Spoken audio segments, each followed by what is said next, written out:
Hello जी की हाल चाल guys, कैसे हो सब लोग। आई होप आप मस्त मस्त दुरुस्त तंदुरुस्त हो। और आप सभी लोगों का इस नए वीडियो पे सबका बहुत वाला स्वागत है। आई होप आप लोग की पढ़ाई बहुत जोरों शोरों से चल रही होगी। अभी तक हम लोग ने आईएफएससी कंप्लीट कर लिया है, फॉरेन फंडिंग कंप्लीट कर लिया है। कल हमने रीट चैप्टर की शुरुआत करी थी और आज इस वीडियो के अंदर हम रीट पूरी तरीके से खत्म कर देंगे।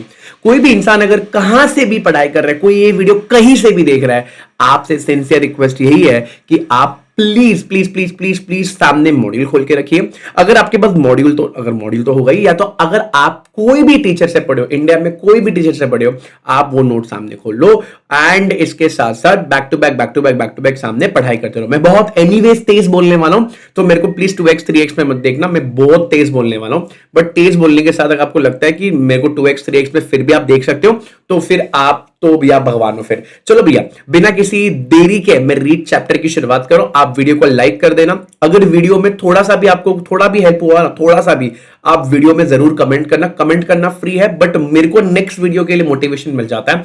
So please it's a request, comment करके और ये सारे के सारे जो भी ग्रुप्स में आप हो उसके अंदर शेयर कर देना, बिकॉज शेयरिंग इज केयरिंग। बेटा कर्मा एक बहुत इंपॉर्टेंट रोल प्ले करता है आपके रिजल्ट में। पढ़ाई तो करनी है, but good deeds is important. तो फटाफट से ये वीडियो को मैक्सिमम लोग के बीच में शेयर करना। चलो बेटा जी, हम लोग ना एक रीड चैप्टर कल के वीडियो में रीड इंट्रोड्यूस कर चुके हैं, बट सिंस वापस तुम कल वाले वीडियो में जाओगे टाइम पास हो जाएगा, तो इसीलिए बेटा मैं क्या कर रहा हूं, फिर से एक बार धर धर धर धर करके चालू कर देता हूं। प्लीज एकदम ध्यान से मेरी बात सुनना, बहुत ही इंपॉर्टेंट है। भैया हमने डिस्कस किया था रियल एस्टेट इन्वेस्टमेंट ट्रस्ट क्या होता है। मेरी बात सुन रहे हो कि नहीं? मैंने बताया भैया रियल एस्टेट इन्वेस्टमेंट ट्रस्ट। बेटा मैंने आपको कल वाले वीडियो में बता दिया था कि REIT and InvIT alternative institute पूछता रहता है। अल्टरनेटिव इंस्टीट्यूट पूछता रहता है। अगर अल्टरनेटिव पूछता है तो भैया आपको इससे डरने की जरूरत नहीं है, हम तो दोनों पढ़ने वाले, कुछ भी पूछ लो। अगर रीट आ गया तो इन्वेट आ गया, इन्वेट आ गया तो रीट आ गया। हम रीट अच्छे से कर लेंगे भैया। अब मेरी बात सुनो, इन्वेट भी करेंगे, ऐसा नहीं है। चलो भैया, अब यारो हमने कल डिस्कस कर लिया था कि रीट क्या है, बट मैं शुरुआत से शुरू कर देता हूं। What is REIT basically? मैंने आपको बताया था कि देखो आज इन्वेस्टमेंट करने के लिए ऐसे बहुत सारे एवेन्यूज अवेलेबल है, बहुत सारे जगह है, बहुत सारे तरीके हैं। सो आज पैसा लगाने के लिए आपको भरमार जगह मिलेंगे। बट सर सबसे बेस्ट जो है ना, इंडिया के नस नस में जो लोग बोलते हैं, मम्मी बोलती है, पापा बोलते हैं, भैया घर खरीद ले, अरे भैया दुकान खरीद ले। क्यों घर और दुकान खरीदने के लिए बोला जाता है? बेटा घर और दुकान खरीदने के लिए इसीलिए बोला जाता है क्योंकि बेटा उसमें मिलता है जोरदार रेंट। ठीक है, क्या मिलता है? जोरदार रेंट। और ये रेंट कमाने के लिए बेटा इंडियंस कुछ भी हद तक जा सकते हैं। भैया लोन चढ़ा लेंगे भैया, बट एक घर प्रॉपर्टी जरूर खरीदेंगे। तो गाइस ये समझना बहुत जरूरी है कि रियल एस्टेट अपने पोर्टफोलियो में होना बहुत ज्यादा जरूरी है। रियल एस्टेट अपने प्रॉपर्टी अपने पोर्टफोलियो में होना बहुत ज्यादा जरूरी है। इसका हमेशा आपको क्या एडवांटेज मिलता रहेगा। बट यार एक बात सुनना, रियल एस्टेट में पैसा लगाना एकदम भी इजी नहीं है, बिकॉज रियल एस्टेट में जो एंट्री वैल्यू होती है या आप जो प्रॉपर्टी एक्वायर करते हो वो हमेशा बहुत ज्यादा हाई होता है। यानी आपको बहुत ज्यादा पैसे खर्चा करना पड़ता है। पैसा खर्चा करने के बाद फिर आपको फ्यूचर में उस ईल्ड के मजे मिलेंगे। तो सर ऐसे केस के अंदर ये रीट क्या हेल्प करेगा? बेटा रीट तो बहुत सिंपल सा मैकेनिज्म है जहां पर बहुत सारे लोगों से पैसा इकट्ठा किया जाएगा और बहुत सारे लोगों से पैसा इकट्ठा करने के बाद हम एक रियल एस्टेट प्रॉपर्टी परचेज करेंगे।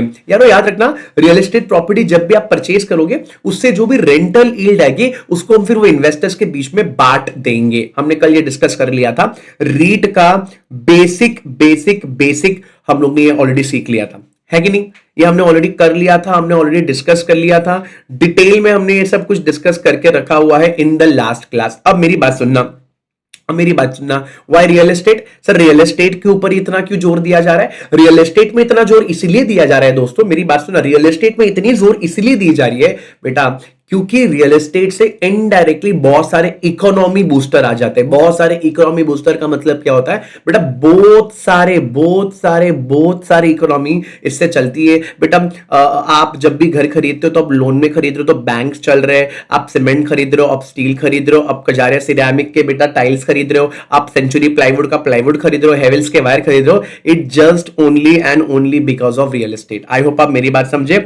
Only and only because of real estate तुम लोग को ये समझ में आता रहेगा कि किस तरीके से चीजें एक दम में बदल जाती है। सुना मैंने क्या बोला? एक दम से बदल जाती है। It is because of real estate. चलो अब बात करते हैं भैया, बिकॉज पढ़ाई की बात जरूरी है। बेसिक ये सब हम लोग पूरी डिटेल में, हम लोग रेगुलर क्लास में डिटेल में समझते हैं क्या होता है, कैसे होता है। But let's get into this topic. बेटा हमने पढ़ा कि रीट क्या करता है सर, रीट एक इन्वेस्टमेंट व्हीकल है। सर रीट क्या है सर, रीट एक इन्वेस्टमेंट व्हीकल है। जी हाँ, रीट एक इन्वेस्टमेंट व्हीकल है जहां पर रेंटल ईल्ड वाले प्रॉपर्टी में हम इन्वेस्ट कर देते हैं और उसमें जो भी कमाई होती है फिर हम मजे से लूट पाट के मजे करते हैं। अब मेरी बात सुनना, इससे लॉन्ग टर्म फाइनेंसिंग में भी हेल्प होगा। Domestic and foreign investors definitely real estate में पैसा लगाने में डेफिनेटली इंटरेस्टेड होंगे, और जब भी होंगे तो यहां पर खूब सारा पैसा बनेगा। बिकॉज रियल एस्टेट में दो फायदा, एक तो कैपिटल एप्रिसिएशन भी होता रहेगा, यानी जो अपने पैसे लगाए वो भी बढ़ते रहेंगे, और आपको रेंटल यील्ड भी आता रहेगा। इसके बाद भैया हमने एक और कॉन्सेप्ट पे बहुत ही अच्छे से फोकस किया, एंड दैट वाज कि इट विल प्रोवाइड डेवलपर को फंड्स। अभी बेटा मेरा एक फ्रेंड हुआ करता था, जब हम लोग सीएस की पढ़ाई कर रहे थे, उसने बेचारे ने बहुत मेहनत से घर लिया बेटा, और बेटा हुआ क्या, मैंने बीच रास्ते में, अध रास्ते में जब आधी बिल्डिंग बन गई बेटा, बिल्डर बैंकरप्ट हो गया। तो ऐसे केस में रीट्स उनको हेल्प कर सकती है, और फिर जो भी कमाई है वो कमाई हम बांट बूट के खा सकते हैं।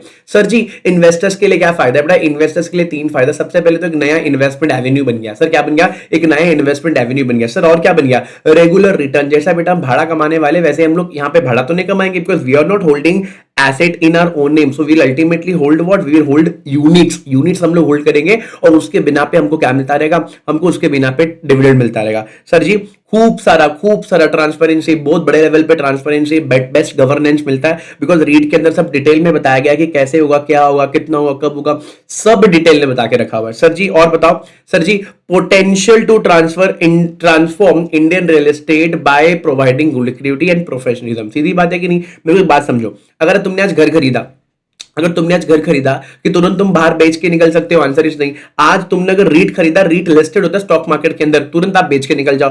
प्लस प्रोफेशनलिज्म होता है बेटा अगर मैं कोई एसेट मैनेज करूं, जैसे कि मैं खुद एसेट मैनेज करता हूं, मैं बहुत बेकार मैनेज कर रहा हूं, रियल एस्टेट एसेट सबसे बेकार मैनेज करता हूं मैं, क्योंकि इतने सारे घर हो गए बेटा, उसको मैनेज करना बहुत डिफिकल्ट हो जाता है। तो इसलिए बेटा हम लोग ने क्या किया, हमने मैनेजर रख दिया। मैनेजर फिर हमारे बीएफ पे घर को रेंट पे देता है, रेंट से कम जो आता है वो थोड़ा अपना उसमें थोड़ा कमीशन रखता है, बाकी सब रेंट हमको दे देता है। तो बेटा याद रखना, इससे लिक्विडिटी एंड प्रोफेशनलिज्म मेंटेन रखना बहुत जरूरी होता है, and this will always help बेटा। तो आज रीट के वजह से इन्वेस्टर को लिक्विडिटी भी मिल जाती है और प्रोफेशनलिज्म भी मिल जाती है। जिस वक्त ये लेक्चर रिकॉर्ड करो, इतने सारे रीट्स ऑलरेडी लिस्टेड है, ठीक है। अगर तुम मुंबई से देख रहे हो वीडियो, तो भैया माइंडस्पेस एरोली में जाओ, विक्रोली में जाओ, एम्बेसी अगेन विक्रोली में जाओ, माइंडस्पेस हैदराबाद में भी है, और ये जो भी तो आप सामने देख पा रहे हो, ये सारे के सारे जो लोग हैं, ये सब बड़े बड़े लोग हैं। आप नेक्सस में जाओ, नेक्सस के मॉल्स होते हैं, मॉल्स, अब हरियाणा दे जाओ, पंजाब जाओ, मुंबई में सी वुड्स करके जगह है, वहां पर ये सबके बहुत सारे मॉल्स हैं। बेटा हम लोग ने जब डिटेल में पढ़ाई की थी ना, यानी हमने रेगुलर क्लास में नेक्सस सिलेक्ट का टेस्ट का पूरा प्रोस्पेक्टस डिटेलिंग हमने करा था, बट ऑब्वियसली बात है वो रेगुलर क्लास में होता है। अगर कोई बंदा रेगुलर क्लास पढ़ना चाहता है, यानी कि आप सिर्फ ये रीड डिटेल में पढ़ना चाहते हो, तो डिस्क्रिप्शन में ना आपको चैप्टर वाइज कोर्स भी खरीदने का आपको मौका मिल जाता है। यानी सिर्फ आप रीट खरीदो, और रीट में पूरा हमने डिटेल में 15-16 घंटा बात किया हुआ है। अभी तो हम सिर्फ 1 घंटा बात करने वाले। सिर्फ अगर रीट ही खरीदना है, मतलब रीट ही देखना है, तो भी आप देख सकते हो, क्योंकि हमने डिटेल में डिस्कस किया हुआ है।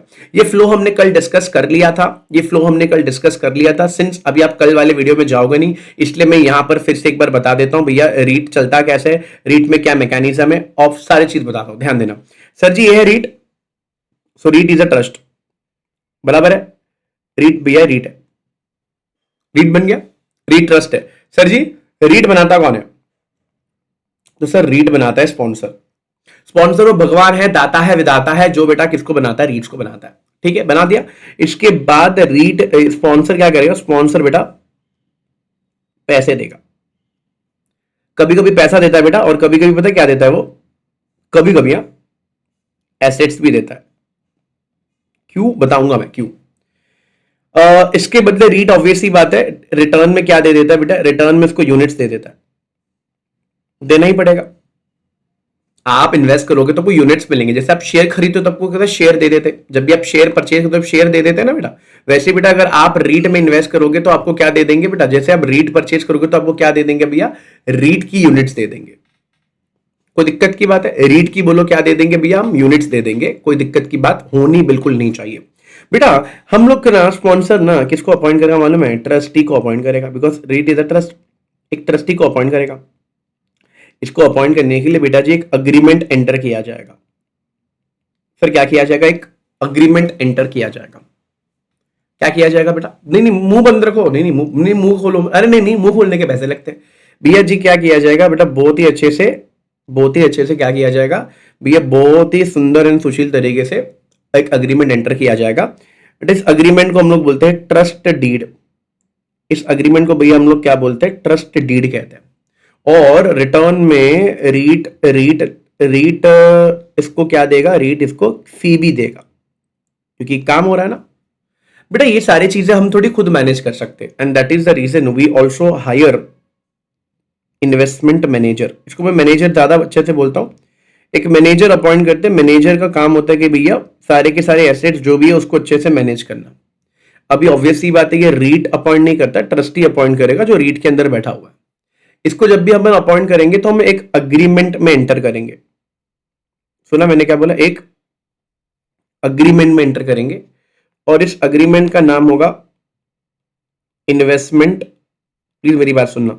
इस अग्रीमेंट का नाम होगा इन्वेस्टमेंट मैनेजमेंट अग्रीमेंट। थोड़ा सा इसमें वक्त चला जाएगा, मैंने कल भी इसमें वक्त लिया था, तो अगर आपने कल देखा तो आगे जा सकते हो। और इसके बदले भैया रीट इसको क्या देगा? अगेन फी देगा। हो गए? अब बेटा और भी पैसे चाहिए होंगे तो भैया हम बाहर वाले भी आएंगे, इन्वेस्टर्स भी आएंगे। सर बाहर वाले क्या करेंगे? फिर बाहर वाले भी बेटा पैसे लगाएंगे, बराबर ना? बाहर वाले भी क्या देंगे बेटा? पैसे लगाएंगे। डॉलर जरूरी नहीं, मतलब रुपया ही देंगे। इसके बदले रीट उनको क्या दे देगा? रीट इनको यूनिट्स दे देगा। रीट बोलो क्या दे देगा? रीट बोलो क्या दे देगा? रीट भैया इनको यूनिट्स दे देगा। अरे बोलो यस और नो। रीट्स बोलो क्या दे देगा? रीट्स इनको यूनिट्स दे देगा। बढ़िया चल रहा है। अब मेरी बात सुनना, अब तो क्या हो गया? अब रीट क्या करेगा? इसी पैसे को इस्तेमाल कर कर एसेट्स एक्वायर करेगा। शायद ऑलरेडी स्पॉन्सर ने एसेट्स दिया रहेगा, या तुम एसेट्स एक्वायर करोगे। अब डायरेक्टली एसेट्स एक्वायर कर लो, या एसपीवी बनाओ। एसपीवी का मतलब होता है स्पेशल पर्पस व्हीकल। एसपीवी का मतलब होता है भैया स्पेशल पर्पस व्हीकल। आप स्पेशल पर्पस व्हीकल बना लो। आप क्या बना लो? आप स्पेशल पर्पस व्हीकल बना लो। बना लिया। स्पेशल पर्पस व्हीकल बनाने के बाद भैया स्पेशल पर्पस व्हीकल फिर एसेट्स होल्ड करेगा। ठीक है? स्पेशल पर्पस व्हीकल बनाने के बाद फिर भैया वो एसेट्स होल्ड करेगा। और इसके साथ साथ या तो आप क्या बना दो? आप होल्ड को बना दो।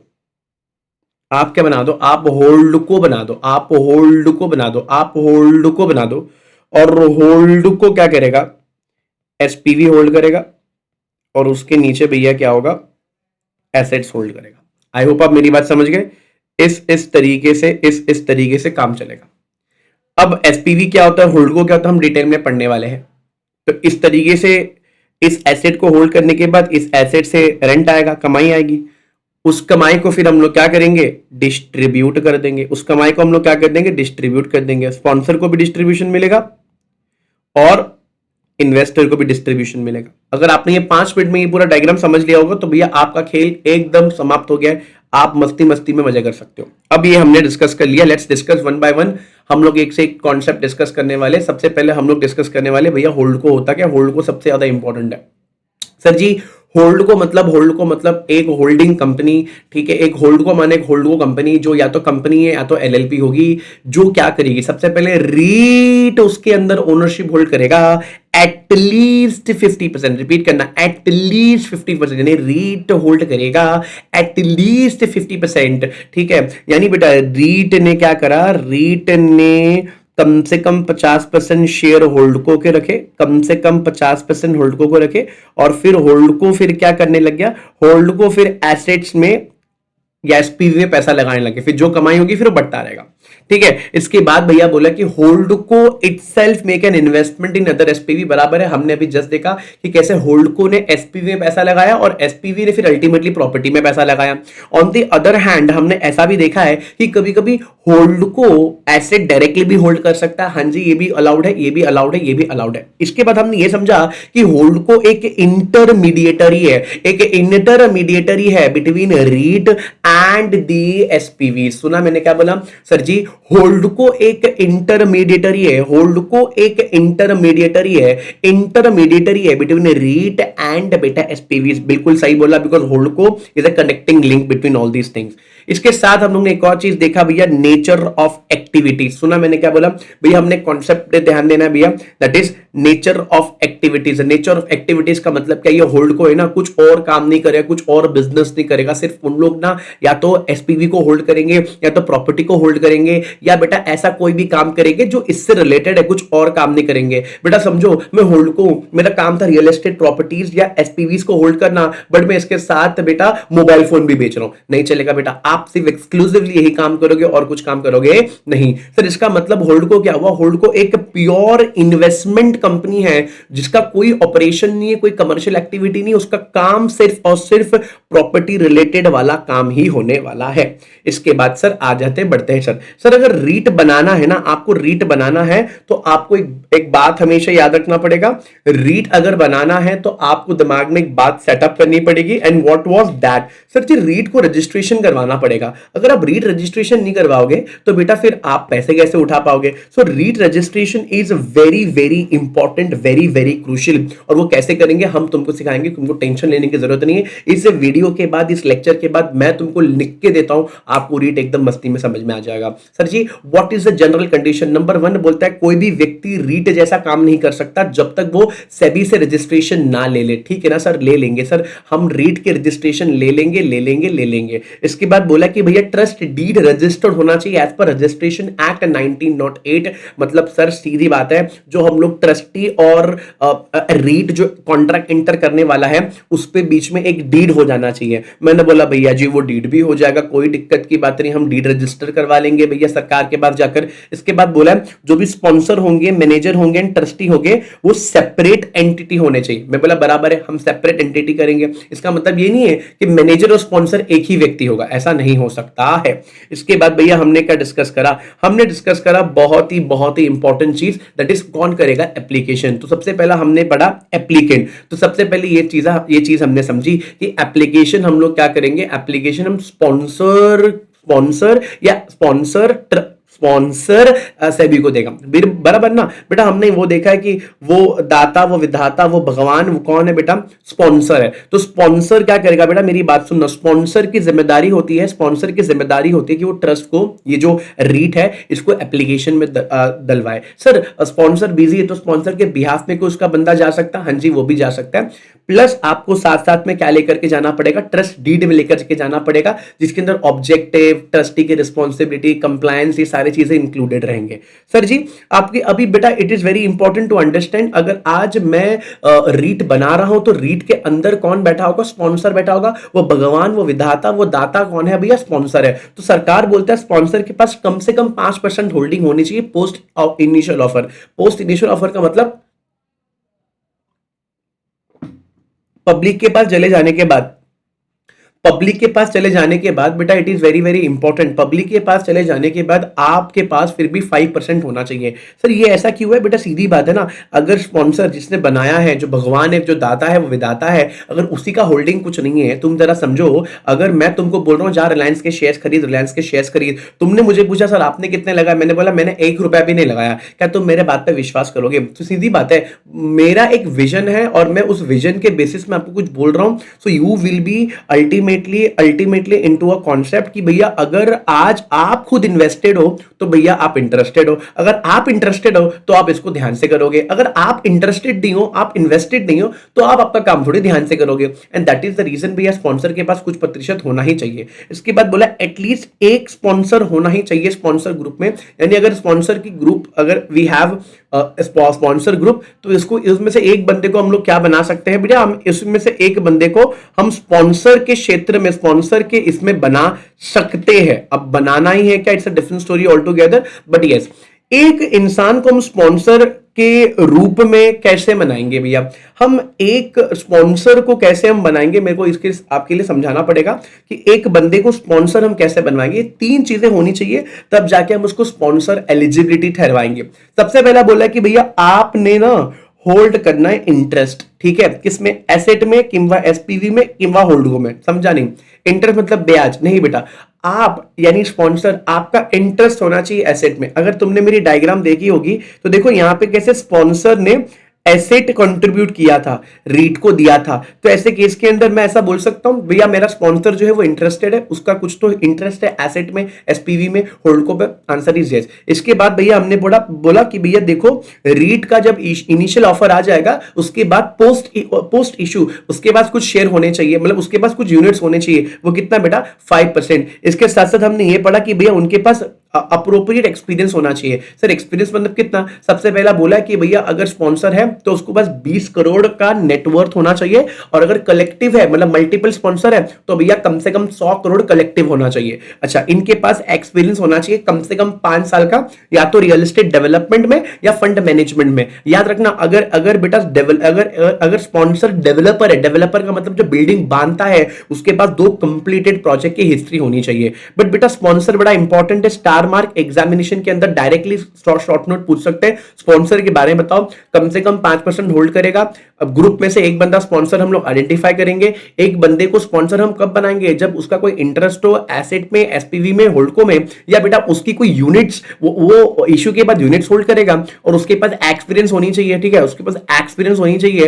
एक्सपीरियंस कितनी होनी चाहिए? 5 साल की एक्सपीरियंस होनी चाहिए, या तो रियल एस्टेट डेवलपमेंट में या फंड मैनेजमेंट में। अगर वो डेवलपर है बेटा तो उसके पास 2 प्रोजेक्ट कंप्लीटेड होनी चाहिए। Net worth 100 crore collective, each sponsor 20 crore. अब सर जी मैनेजर चाहिए। मैनेजर क्या करेगा? मैनेजर बेटा इन्वेस्टमेंट को मैनेज करेगा। बेटा टाइम थोड़ी होता है, इतने सारे एसेट्स हम थोड़ी खुद मैनेज करेंगे। अब बेटा उसके लिए उसको मैनेजर के पास, बेटा मैनेजर भिखारी बेरोजगार चलेगा नहीं बेटा। बेटा अगर करोड़ों की प्रॉपर्टी मैनेज करनी है तो बेटा उस मैनेजर के अंदर भी दम होना चाहिए। And that is the reason हमने ये पढ़ा कि मैनेजर के पास 10 करोड़ कम से कम नेटवर्थ होगी, कम से कम 10 करोड़ की नेटवर्थ होगी। और बेटा अगर इनटेंजिबल, अगर एलएलपी है, अगर मैनेजर एलएलपी है तो उसका टेंजिबल एसेट चेक किया जाएगा, जो कितना होना चाहिए? 10 करोड़। इसका मतलब है अगर मैनेजर कंपनी है तो 10 करोड़ नेटवर्थ चेक किया जाएगा। अगर मैनेजर एलएलपी है तो भैया हम लोग टेंजिबल एसेट चेक करेंगे। टेंजिबल एसेट का मतलब है ऐसे ऐसे जो छू सकते हो बेटा। उसके बाद हमने पढ़ा एक्सपीरियंस। बेटा इस मैनेजर के पास भी एक्सपीरियंस होना चाहिए कम से कम 5 साल का, किसमें? फंड मैनेजमेंट में, एडवाइजरी में, रियल एस्टेट में। और प्लस इस मैनेजर कंपनी के अंदर, इस मैनेजर एलएलपी के अंदर ऐसे 2 तुर्रम खान होंगे, यानी ऐसे 2 बड़े लोग होंगे जिनके पास 5 इयर्स का एक्सपीरियंस हो इन फंड मैनेजमेंट या तो मैनेजमेंट वाला काम में या रियल एस्टेट वाले काम में। सर जी इनका जो बोर्ड कंपोजिशन होगा ना, अगर आप मैनेजर हो, आप कंपनी हो, तो आपके इसमें 50% लोग इंडिपेंडेंट होने चाहिए। एंड याद रखना मैनेजर का एक अग्रीमेंट साइन होता है, इसका हम लोग बोलते हैं इन्वेस्टमेंट मैनेजमेंट अग्रीमेंट, जो हम लोग पढ़ चुके हैं। ठीक है, इसके बाद भैया हम बात करेंगे ट्रस्टी की। ट्रस्टी का मतलब क्या होता है बेटा? ट्रस्टी सीधी बात है भैया, सारा पूरा फंड मैनेजमेंट ट्रस्टी देखेगा। तो they need to be registered under SEBI debenture trustee regulation 1993। Plus वो बेटा सगे वाले संबंधी नहीं होने चाहिए बेटा, फिर तो ऐसा ही होगा ना। ट्रस्टी क्या बोलेगा? अपने यहां पर सब मजे ही मजे बेटा, ऐसा नहीं चलेगा बेटा। बेटा प्रॉपर रिपोर्टिंग हो जाए, इसीलिए बेटा एसोसिएट नहीं चाहिए। प्लस उस ट्रस्टी के पास एडिक्वेट इंफ्रा एंड पर्सोनल होना चाहिए। पर्सोनल का मतलब क्या? आदमी लोग होना चाहिए। सर जी यूनिट होल्डर की बात करते हैं, यूनिट होल्डर कौन है बेटा? यूनिट होल्डर वो व्यक्ति है, वो इंसान है, वो दाता है, वो विदाता है, जिसका काम क्या है मालूम है? जिसका काम है भैया पैसे लगाना। तो बेटा याद रखियो, कोई भी सुपीरियर राइट्स वाले यूनिट होल्डर हमारे लाइफ में नहीं मिलेंगे। यानी बेटा किसी को भी हम लोग क्या नहीं देंगे? ज्यादा पावर वाले शेयर्स या ज्यादा पावर वाले यूनिट्स नहीं देंगे। हम लोग ना आईसीडीआर पढ़ते हुए हम लोग पढ़ेंगे सुपीरियर वोटिंग राइट्स वाले शेयर्स। तो वैसे ही बेटा यहां पर बोल रहे कि आप कभी भी सुपीरियर वोटिंग राइट्स वाले यूनिट्स किसी को मत देना। बट सर क्या मैं इंफीरियर दे सकता हूं? तो बोला हाँ इंफीरियर दे सकते हो, वो भी सिर्फ स्पॉन्सर को दे सकते हो।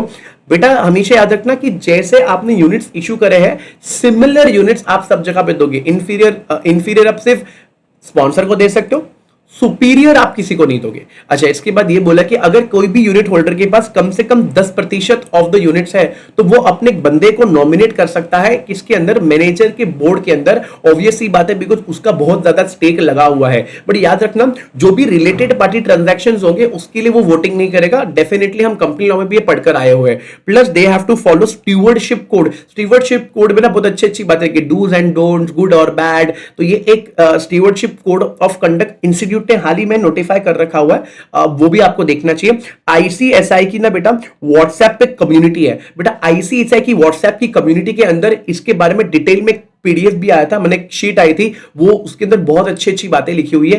एज ए कंपनी सेक्रेटरी वो जरूर देखना चाहिए आपको, ठीक है। अब अदर कंडीशंस की बात करते हैं। सर अगर आज मुझे रीट रजिस्ट्री करवानी है तो भैया मुझे हमेशा रजिस्ट्रेशन करवानी ही करवानी पड़ेगी। And also applicant must disclose the propose REIT activity. आप मॉल बनाओगे, आप कमर्शियल होल्ड करोगे, ये क्या करोगे आपको अच्छे से बताना पड़ेगा। आप बनाकर बेच दोगे या बनाकर उसको होल्ड करके रेंट कमाओगे, ये बताना पड़ेगा। प्लस जो रीट है और रीट से जो भी रिलेटेड पार्टी है वो होने चाहिए fit and proper. Fit and proper का मतलब क्या, जिम विम जाएंगे, बॉडी वॉडी बनाएंगे, जरा बताओ भैया जरा बताओ कि सर जिम विम जाएंगे, बॉडी वॉडी बनाएंगे। आंसर इज नहीं बेटा। फिट एंड प्रॉपर का वही मतलब है जो सेबी इंटरमीडिएट रेगुलेशन 2008 में लिखा हुआ है। अच्छा समझ में आ गया सर। इसके बाद बोला कि भैया एप्लीकेशन देते वक्त अगर पुराना कोई रिजेक्शन है, डिसिप्लिनरी रिएक्शन अगर तुम्हारे अगेंस्ट हुआ है या आपने कभी भी रेगुलेटरी वायोलेशन किया हुआ है तो बेटा आपको ये बताना पड़ेगा, नहीं बताओगे तो इनएलिजिबल हो जाओगे। अच्छा सर रजिस्ट्री करवा लिया, अब क्या करें बेटा, याद रखियो आपको सबसे पहले पब्लिक इशू लाना ही लाना है। इसका मतलब है एक बार स्पॉन्सर रीड को रजिस्ट्री करवा दे, उसके बाद सबसे इंपॉर्टेंट काम यही है, सबसे इंपॉर्टेंट काम यही है कि भैया जी भैया जी याद रखना, हम लोगों को एक पब्लिक इशू लाना पड़ेगा, यानी पब्लिक डोमेन में जाकर ऑफर डॉक्यूमेंट बनाकर पब्लिक से पैसे लेने पड़ेंगे, ये कंपलसरी है बेटा।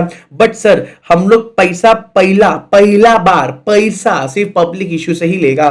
Sir there are certain precondition बोला कि रीट सेबी रजिस्टर्ड होना चाहिए। अभी हमने रजिस्ट्री करवा ली, रजिस्ट्री करवाने के लिए आप एसआईपी पोर्टल पे जाओगे बेटा, सेबी के एसआईपी पोर्टल में जाओगे, एसआईपी पोर्टल के अंदर अपनी अकाउंट बनाओगे और अकाउंट बनाने के बाद आप लोगों को ये करना है। रीट प्रैक्टिकल लाइफ में कैसे बनाना होता है मैंने एक लिंक दिया होगा डिस्क्रिप्शन में, आप वो जरूर वहां पे क्लिक करना। वहां पे प्रैक्टिकल डॉक्यूमेंट का एक फोल्डर होगा जिसके अंदर स्टेप बाय स्टेप मैंने गाइड किया हुआ है कि आपको रीट कैसे बनाना है, ठीक है। ऑब्वियसली बात है, हम आज पढ़ाई के लिए मतलब we are here to revise the concept, but अगर रीट स्टेप बाय स्टेप बनाना है उसके अंदर मैंने बता के रखा हुआ कैसे बनाना है। बिकॉज आप जो पढ़ रहे हो और जो मैं आपको पढ़ा रहा हूं ये रोज प्रैक्टिकल, रोज काम मेरा रोज का, ना किसी ने रोका बेटा। समझ रहे हो मैं क्या बोल रहा हूं। अच्छा अब बेटा रीट लाना है ना, रीट में सबसे पहले मिनिमम एसेट वैल्यू 500 करोड़ होना चाहिए। अला पैसा उठाया नहीं और directly they are asking us कि भैया मिनिमम एसेट वैल्यू 500 करोड़ हो जाएगा, ऐसे कैसे बेटा। मैंने स्टार्टिंग में क्या बताया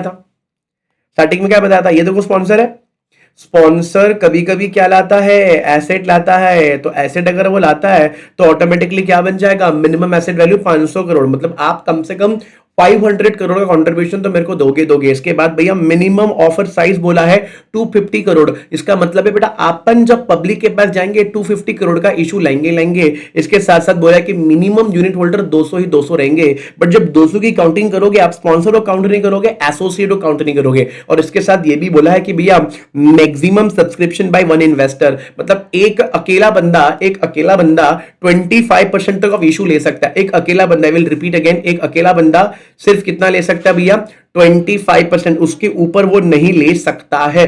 समझ में आ रहा है मैं क्या बोल रहा हूं, एकदम दिमाग में बात डाल दो भैया। Maximum subscription by one investor is 25%। सुना मैंने क्या बोला, maximum subscription by one investor will be how much, 25%, ठीक है। इसका मतलब अगर 100 यूनिट्स हम लोग देने वाले हैं तो भैया 25 यूनिट्स हम एक बंदे को दे सकते हैं। बट याद रखना 25 यूनिट्स देते वक्त वो स्पॉन्सर या स्पॉन्सर से रिलेटेड नहीं होना चाहिए। इसके बाद भैया पोस्ट इशू की बात करूं, ये भी आप लोगों को शायद पता रहेगा, जनरली इट इज 25%, मतलब पब्लिक के पास 25% तो होना चाहिए। बट ड्यूरिंग द ऑफर बेटा हम लोगों को पब्लिक को कुछ ना कुछ देना पड़ेगा। हमको आज पब्लिक को 25% होल्डिंग होना चाहिए। जब भी आप कंपनीज लॉ पढ़ते हो या एससीआरए पढ़ते हो, एससीआरए में हमने क्या पढ़ा बेटा, जब भी कोई एंटिटी लिस्ट हो जाती है कम से कम 25% किसको दे दोगे, कम से कम 25% पब्लिक को दे दोगे और बाकी का 75% कौन रख सकता है, पुराने प्रमोटर्स या पुराने लोग। 75-25 रूल आपने आईसीडीआर में पढ़ा होगा when you are in CS executive. मतलब अगर आज कोई भी एंटिटी लिस्ट होना चाहती है तो वो 25% कम से कम पब्लिक को देगी। But sir during the issue अगर आपका कैपिटल और आपका साइज जैसे होगा उसके बेसिस पे, सर यहां पर एक मिस्टेक हो गई है, मिस्टेक ये होगी कि it will be more than 4000। हाँ इट विल मोर देन 4,000। कहने का सीधा मतलब ये होता है कि सर जी अगर 1600 करोड़ के नीचे का ऑफर है तो आप 2.5% यूनिट जो है वो पब्लिक को दोगे, ठीक है। अच्छा 25%, नॉट 2.5 बेटा, 25%, खुद ही बोला 25% यूनिट्स आप पब्लिक को दोगे। बट अगर 1600 करोड़ से लेकर 4000 करोड़ के बीच में तो आप 400 करोड़ के वर्थ यूनिट्स दोगे, और अगर 4000 करोड़ के ऊपर है तो एटलीस्ट 10%। अब ये सब करने के चक्कर में अगर 25% हमने पब्लिक को नहीं दे पाए, किसी कारणवश हम 25% पब्लिक को ना दे पाए, कोई दिक्कत की बात नहीं। लिस्टिंग हो जाने के बाद आपको 3 साल मिलेंगे कि भैया आप इसको 25% कर दो, ठीक है। मैंने क्या बोला, आपको 3 साल मिलेंगे। अगर किसी भी दौरान इशू के वक्त आपको तो ये रूल फॉलो करना पड़ा, आपको तो ये रूल फॉलो करना पड़ा, आपको तो ये रूल फॉलो करना पड़ा, जितना आप कैपिटल रेस करने वाले हो उसके बेसिस पे आप फिर पब्लिक को उतनी अलॉटमेंट करने के प्लान कर रहे थे। बट अगर किसी भी कारणवश आप 25% पब्लिक को नहीं दे पाए, ड्यूरिंग द इशू आप 25% पब्लिक को नहीं दे पाए, कोई चिंता की बात नहीं है, आपको लिस्टिंग के बाद 3 साल मिल जाएगा अगर आप 25% कंप्लाई नहीं कर पाए तो।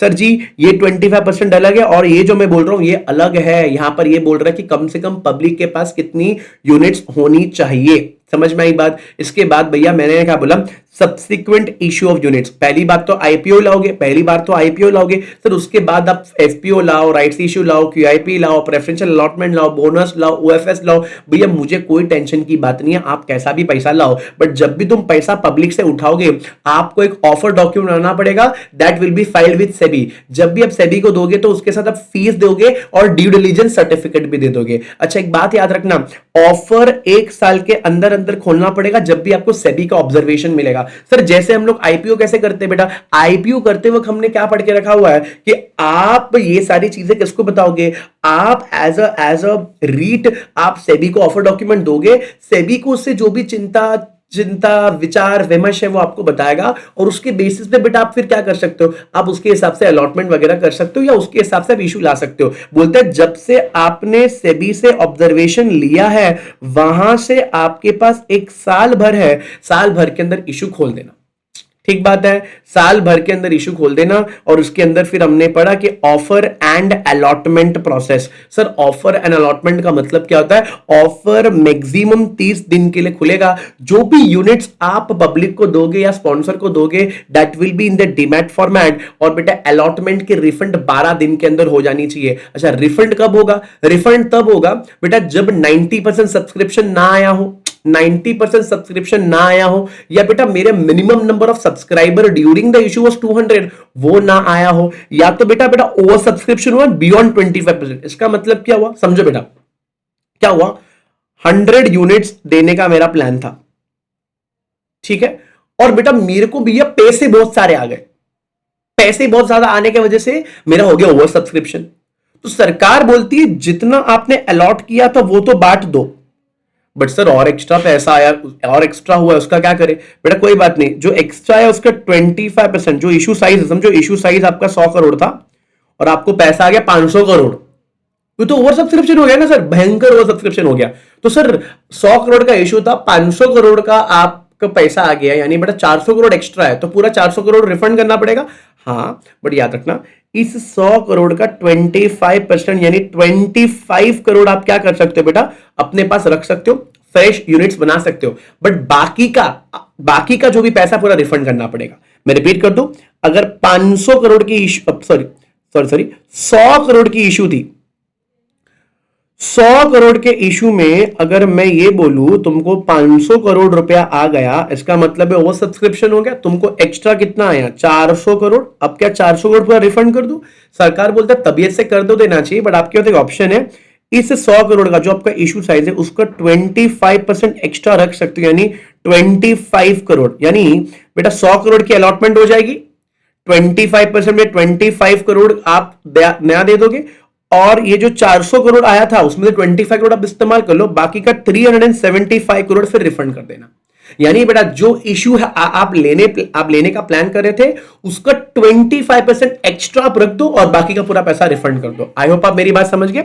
अच्छा इसके बाद भैया हमने ये भी किया कि भैया अगर आज प्राइस डिस्कवरी आपको पढ़ना है, प्राइस डिस्कवरी पढ़ने का मतलब है सर हमको आज रीट्स के यूनिट्स कितने रुपए में देना है, और सर वो प्राइस कैसे डिसाइड करेंगे? It is 99.99% it will be via book building method. अच्छा, सेबी ने ये भी लिखा है कि सेबी कुछ भी नियम कानून फ्यूचर में बोल सकता है, जब भी बोलेगा उसके हिसाब से होगा। तो सर पैसे रिफंड कब करने? जब 90% सब्सक्रिप्शन नहीं आया, ओवर सब्सक्रिप्शन हुआ तो पैसे रिफंड करने पड़ेंगे, बट याद रखना आप 25% एक्स्ट्रा रिटेन कर सकते हो अपनी इशू साइज का। अच्छा, इसके बाद भैया अगर सब्सक्राइबर 200 आए नहीं, अगर ऐसा नहीं आया तो भैया आपको रिफंड कर देना चाहिए, आपको पैसे वापस दे देना चाहिए। अगर आपने किसी भी तरह का रिफंड लेट किया, आपको 15% पर एनम के हिसाब से मिलेगा लगेगा। अच्छा, इस पूरे लॉ के अंदर अलॉटमेंट, लिस्टिंग या रिफंड में अगर आप लेट करते हो तो आपको 15% पर एनम के हिसाब से इंटरेस्ट भरना पड़ेगा। ये जो 15% एनम है आप कहीं पे अपनी बुक में लिख के रखो, कहीं पे भी कुछ भी पेनल्टी आता तो ये 15% शेप देना।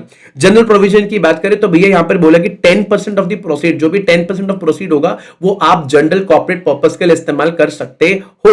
और प्लस प्लस प्लस यहां पर एक और चीज बोली है कि भैया ऑफर यूनिट्स जो भी आपको ओएफएस में देना है, जो भी आपको ओएफएस में देना है वो यूनिट्स आपको कम से कम 1 साल होल्ड करना चाहिए। ये तो हमने एनीवेज पढ़ के रखा हुआ है। अच्छा, एक बहुत ही इंपॉर्टेंट बात है, रीट जब से रजिस्टर होगा 3 साल के अंदर अंदर, 3 साल के अंदर अंदर बेटा क्या करना पड़ेगा मालूम है? 3 साल के अंदर अंदर बहुत ही जोरों शोरों से आपको बोलो क्या करना पड़ेगा मालूम है? 3 साल के अंदर जोरों शोरों से आप लोगों को डॉक्यूमेंट्स देने पड़ेंगे। अच्छा, पब्लिक इशू लाना पड़ेगा। अगर 3 साल में पब्लिक इशू आपने नहीं लाया तो ऐसे केस के अंदर आपको 1 ईयर एक्स्ट्रा एक्सटेंशन मिलेगा, बट अगर फिर भी आप नहीं ला पाए तो आपको आपके सर्टिफिकेट ऑफ रीड को सरेंडर करना पड़ेगा।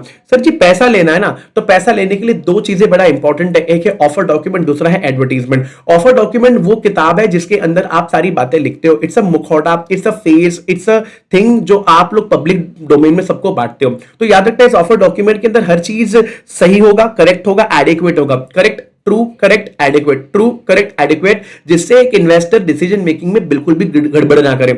ऑल्सो एंड ऑल्सो आपको हर एक चीज एडवर्टीजमेंट में बताना पड़ेगा कि भैया आप रीड का एक ऑफर ला रहे हो। याद रखना ये एडवर्टीजमेंट भी मिसलीडिंग नहीं होना चाहिए और ऐसा कोई भी कंटेंट नहीं होना चाहिए जो बेटा ऑफर डॉक्यूमेंट नहीं है। बेटा तुमने बड़ी बड़ी बिल्डिंग बना दी, पहले हम जो ऐसे थे अब हम ऐसे हैं, ये सब बातें लिखना नहीं है बड़ा चढ़ा के। आपको हमेशा याद रखना है कि अगर कोई भी चीजें, अगर कोई भी अच्छी अच्छी बातें अगर आपने हाईलाइट करी हुई है तो रिस्क फैक्टर भी आपको हाईलाइट करना ही चाहिए। It is very very important. Plus जो भी सेबी से रिलेटेड रूल्स, रेगुलेशन, कंप्लायंस है, सर्कुलर रिलेटेड, वो भी आपको बहुत अच्छे से फॉलो करने हैं।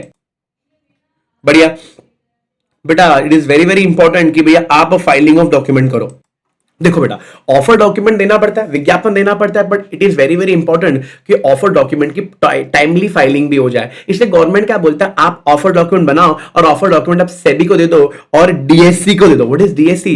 दिल्ली स्टॉक एक्सचेंज नहीं बेटा, डीएससी का मतलब होता है डेजिग्नेटेड स्टॉक एक्सचेंज। प्लस ये जो लीड मैनेजर है, लीड मैनेजर फाइल करेगा agreement certificate and due diligence certificate. ये सारी चीजें करने के बाद बेटा ये जो ऑफर डॉक्यूमेंट है, ये SEBI, designated stock exchange, merchant banker का वेबसाइट, ये 21 डेज के लिए ओपन रहेगा पब्लिक डोमेन में। तो दैट पब्लिक डोमेन, अगर किसी को भी पब्लिकली कोई भी पेट दुख रहा है, उसको अच्छा नहीं लग रहा है, तो ऐसे केस के अंदर 21 डेज के अंदर अंदर वो सबमिट वो करेगा जो भी उसको दिक्कत है।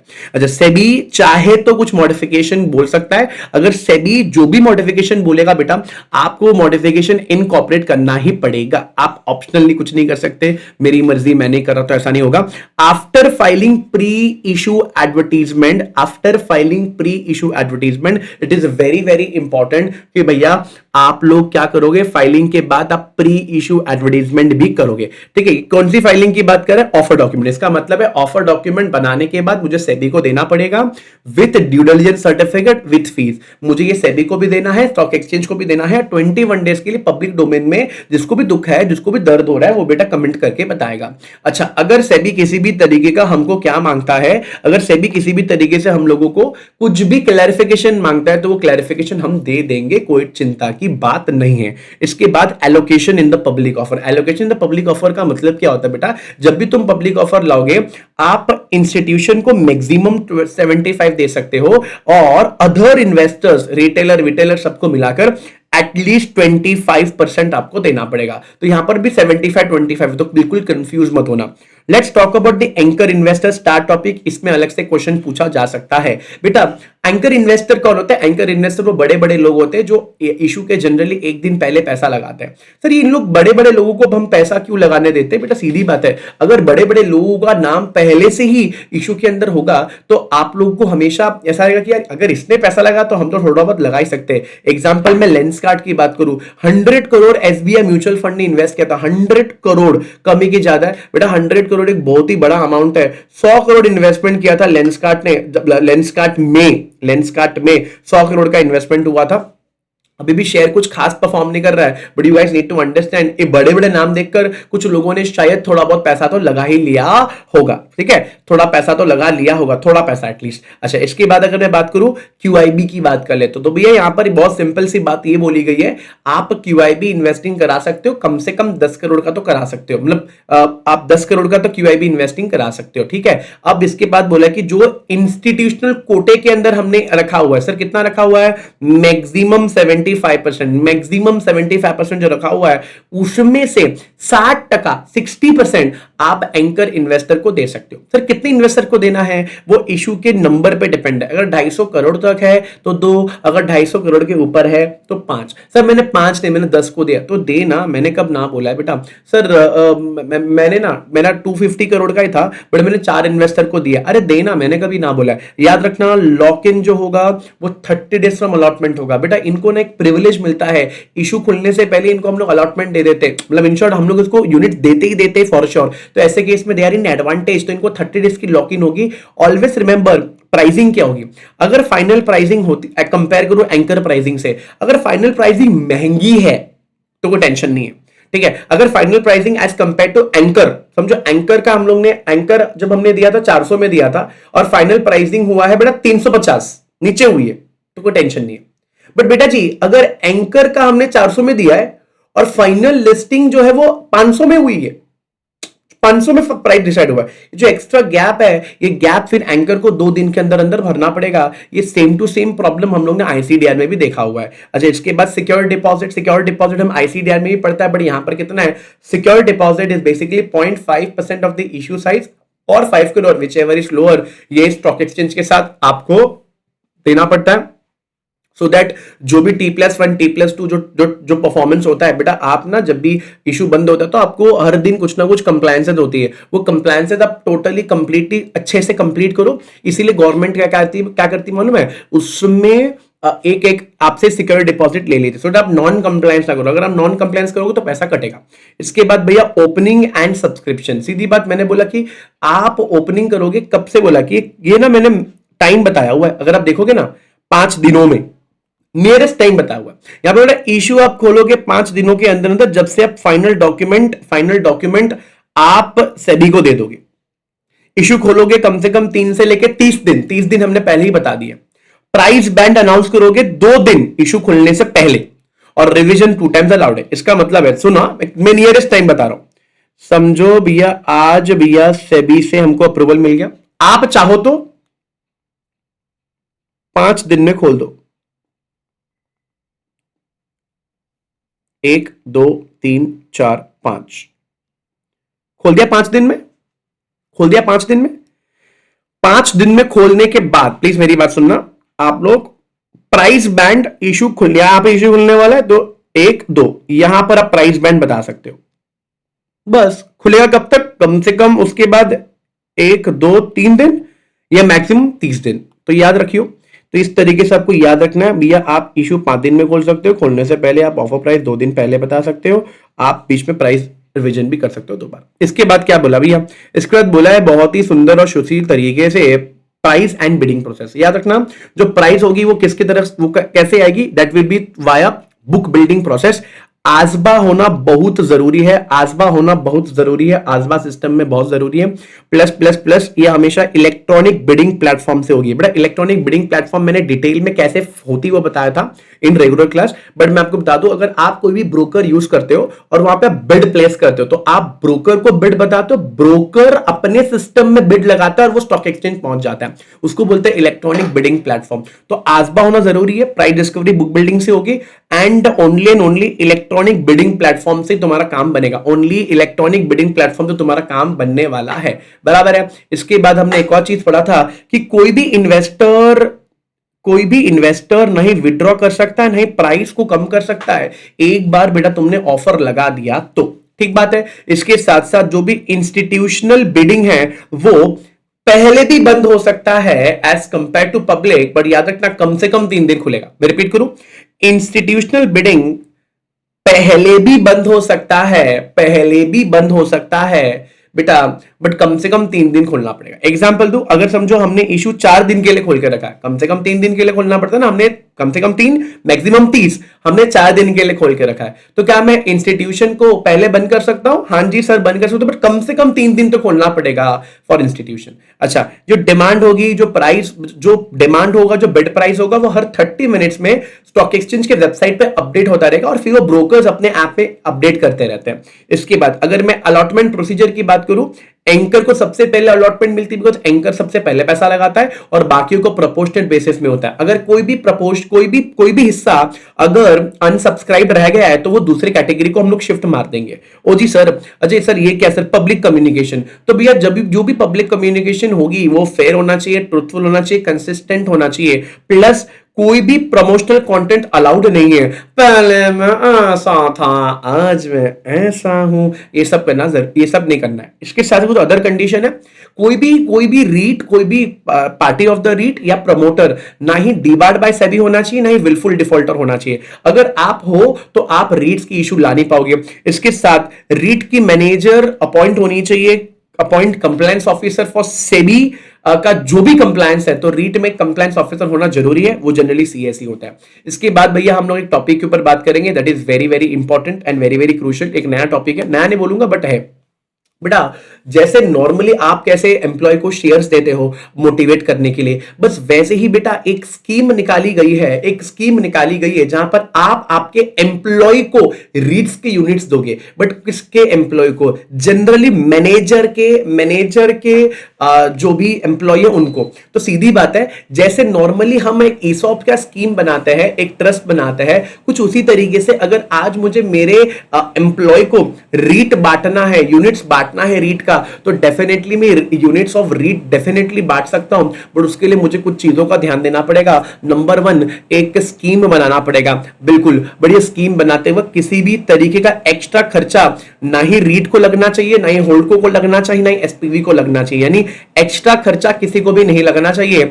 याद रखना, आप एक सेपरेट एम्प्लॉय बेनिफिट ट्रस्ट बनाओगे मैनेजर के एम्प्लॉय को मजे देने के लिए। याद रखना, सबऑर्डिनेट यूनिट्स इसके पार्ट्स नहीं होंगे, या तो आप सेम दे दो, सुपीरियर नहीं दोगे।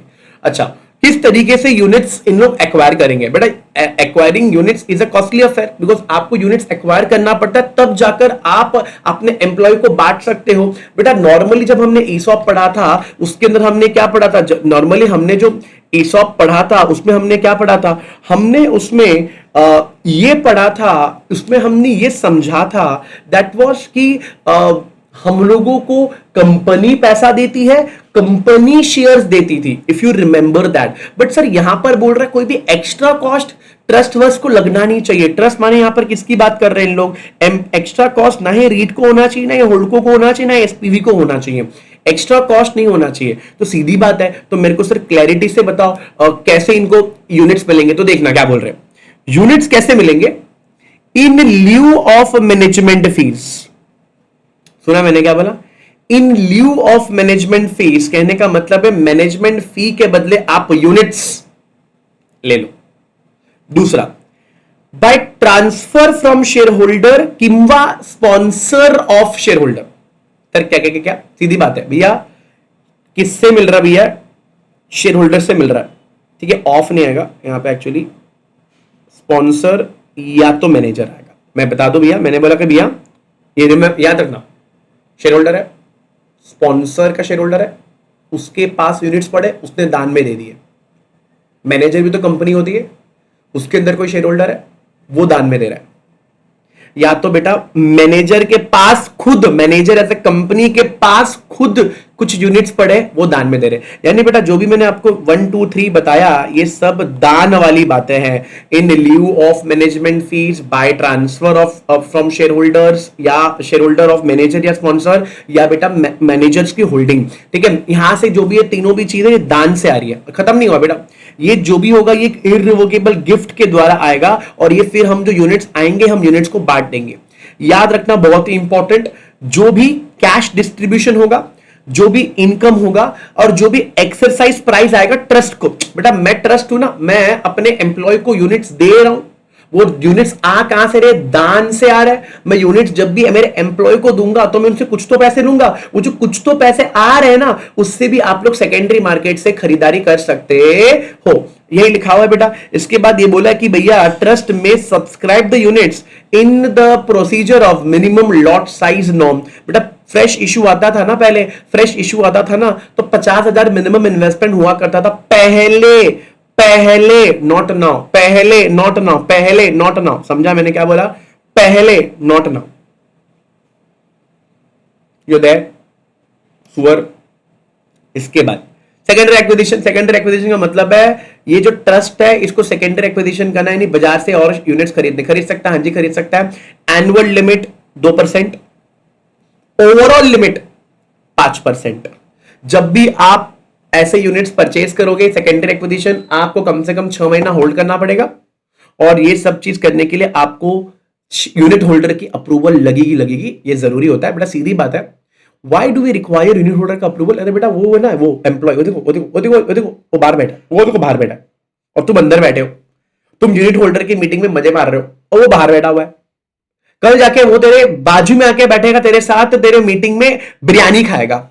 डोंट यू फील तेरे को पहले से तुझे पूछना पड़ेगा कि सर वो आज बाहर खड़ा है ना एम्प्लॉय, उसको अंदर आके तुम्हारे साथ बिठाएंगे। तो ऐसे केस के अंदर गवर्नमेंट यही बोलता है कि हम लोग क्या कर सकते हैं बेटा, हम लोग क्या कर सकते हैं बेटा, हम उसको दे सकते हैं। इसके बाद भैया क्या बोल दिया, must disclose acquisition period 7 days in advance with stock exchange. कहने का मतलब है अगर कोई भी कंपनी, अगर कोई भी एम्प्लॉय ट्रस्ट अगर सेकेंडरी एक्विजिशन करने वाला है, स्टॉक एक्सचेंज को पहले से बता देगा कि साहब मैं एक्वायर करने वाला हूं। यहाँ पे एनआरसी का बहुत बड़ा इंपॉर्टेंट रोल रहेगा। एनआरसी मतलब नॉमिनेशन एलिमिनेशन कमेटी, जिसका काम होगा ये पूरी स्कीम को सुपरवाइज करना, डिटेल में सारे रूल्स एंड रेगुलेशन को फ्रेम करना, और इन लोग पीआईटी यानी प्रोहिबिशन ऑफ इनसाइडर ट्रेडिंग और एफयूटीपी फ्रॉडुलेंट अनफेयर ट्रेड प्रैक्टिसेस का रेगुलेशन फॉलो करेंगे। ऐसा ये जो भी यूनिट्स होंगे ना ये फ्री में नहीं बांटेंगे, ये यूनिट्स जो भी होंगे इसको लिस्ट करवाना पड़ेगा, सबसे पहले तो इसको लिस्ट करवाना पड़ेगा, और लिस्टिंग कराते वक्त आप लोगों को रेगुलेशंस कंप्लाई करने पड़ेंगे, स्टॉक एक्सचेंज से प्रायर अप्रूवल लेना पड़ेगा, और जो भी इंटीमेशन है related to exercise price and ये रूल्स इसको बराबर से बताना पड़ेगा। Remember this thing, since it will be a trust, it will be a separate trust. REIT is also trust, but REIT अलग है, और मैनेजर के एम्प्लॉय को यूनिट्स देने के लिए जो आप ट्रस्ट बना रहे हो वो अलग है, दोनों अलग अलग होंगे, याद रखना। और यारो एक और चीज याद रखना कि ये जो ट्रस्ट होगा या ट्रस्टी होगा, इन लोग कोई भी वोटिंग राइट्स एक्सरसाइज नहीं कर सकते, बिकॉज इनके पास यूनिट्स तो पड़ा है but they can not do the voting.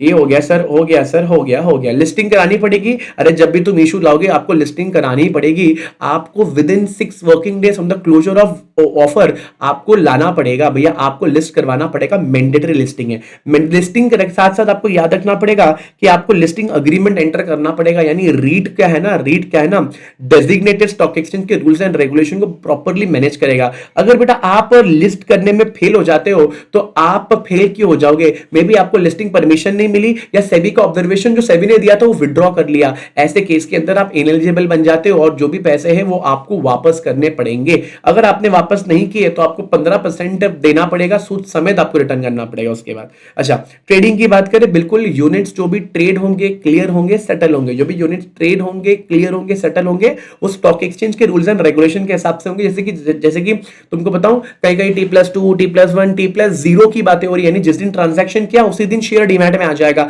वैसे ही यूनिट्स भी एक दिन या 0 दिन में आने का प्लान चल रहा है। जो रूल शेयर्स पे एप्लीकेबल है ट्रेडिंग में, क्लियरिंग में एंड सेटलमेंट में, वो सेम चीज यहां पर भी एप्लीकेबल होगा। ट्रेडिंग लॉट जो होगा वो 1 यूनिट होगा, यानी पहले तो बेटा लॉट में खरीदना पड़ता था, अगर आप सिंगल लॉट भी लेना चाहो तो सिंगल लॉट भी मजे मजे से ले सकते हो। अरे हो अरे हाउ सर। इसके बाद भैया हम लोग ने ये पढ़ा कि भैया रिडम्पशन पॉसिबल है क्या, तो बेटा ये इक्विटी शेयर जैसा है, एक बार तुमने रीट को पैसे दे दिए बेटा, फिर रिडम्पशन नॉट पॉसिबल।